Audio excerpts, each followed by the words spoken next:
You know, I truly wish my mom and dad were still alive, because there would be one thing that I want to tell them: that I am truly happy of the way they raised me, and that I want to thank them for coming to this country where I was born and giving me a better life.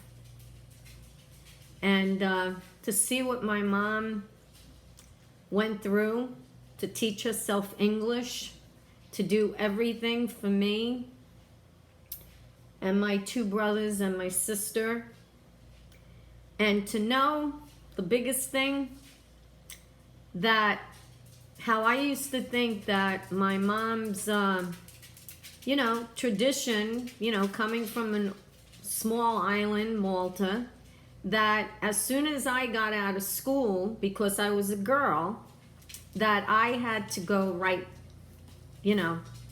not even to college, just to get a job and to someday get married, have children, and just repeat that cycle. So I think now, I wish I could say to my mom, I'm sorry when I used to argue with her and tell her, but Ma, it's not all about that. I want to go to college. I want to do those things. I want a career. And lo and behold, my parents didn't spend a dime. I went to business school and I did very well. And like I said, my mom, they weren't geared that way. Not at all. See, that generation, when they came to this country, they had to have a sponsor. And that was my Uncle Joe.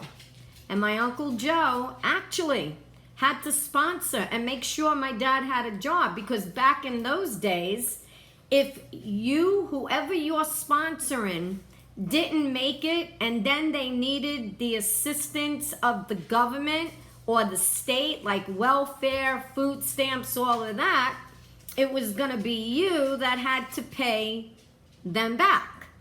But you see, my dad, because of my Uncle Joe, got a good job with the railroad. So that's how it went. Now, at the same time, stop it, Donnie. At the same time, they decided they lived in an apartment. At the same time, my dad was a super. I was born on 180th and 3rd Avenue.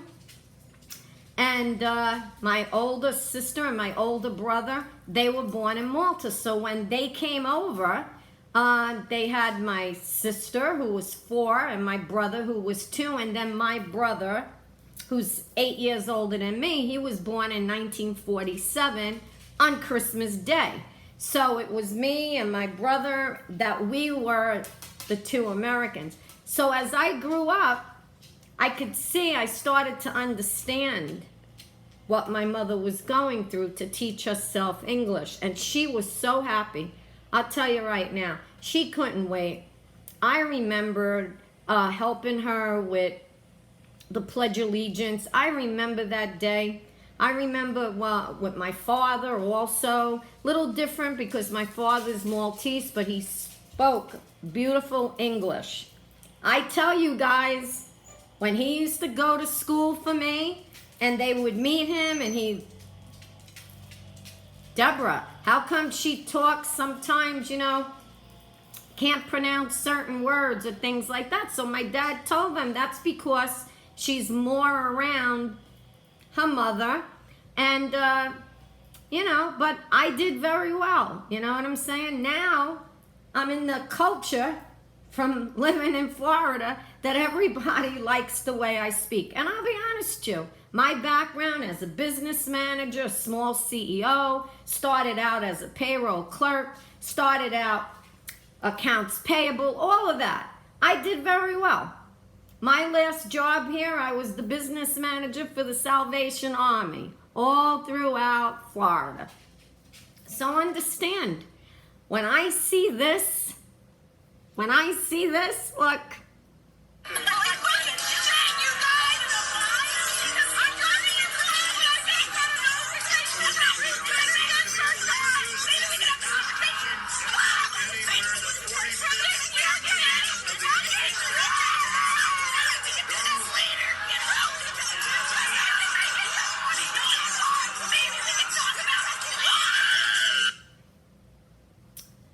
When I see that, I am so grateful. Mom and Dad, love you and I miss you.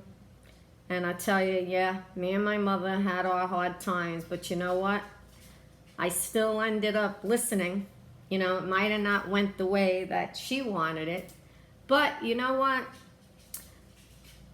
Again, my parents didn't spend a dime. Didn't have to.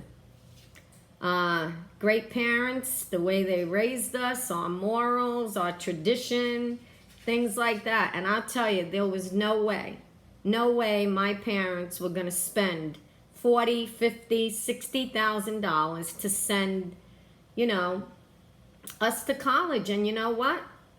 All of us did very well. All four of us did extremely well. And you know what? Basically, I'm the only one out of all three that even went to college. My sister and my brother, they went to trade school. Then my other brother, he also got his job at the hospital. You know, because in those days it was different. Now, my sister went to beauty culture school, but she didn't want to stay with that. We all graduated high school. See what I mean? And so when I see things like this, I think that these parents, and I know a few myself, okay, that have spent that amount. And it's sad. It's really sad. It's sad that, you know, look at this. I mean, you got to see it again.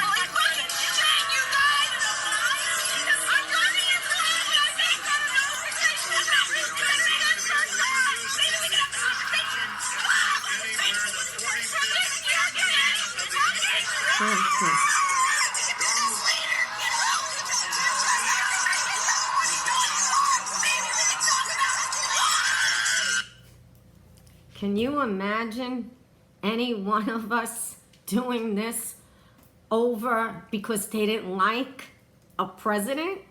Or they're angry now because a Supreme Court justice died? It's not like it's a shock. After all, she is 87 and she had illnesses. If anything, they should be mourning that she's not here anymore. It seems like one of them was yelling.